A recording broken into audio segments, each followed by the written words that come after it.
Yo'ldoshni ushlanib qolishi muhim patologik jarayon. Qisman yoki to'liq ushlanib qolishi. Bunda qisman ushlanib qolgan. Holimizda yo'ldoshni olib tashladik. Yo'ldosh ushlanmasligi uchun nima qilish kerak? Yo'ldosh ushlanmasligi uchun birinchi o'rinda ratsion bilan motsionga e'tibor berish kerak.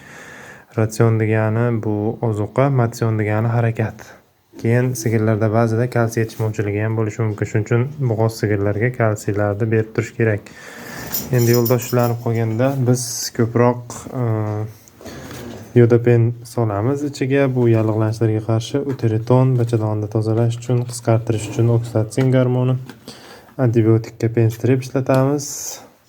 Keyin ishtahalariga oddiy chavitasal, butafosfan saqlaydi moddalar almashinuvini kuchaytirish uchun qo'yamiz ishtahalarni ochish uchun.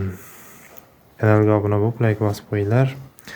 Bundan ham qiziq ma'lumotlar hali oldinda.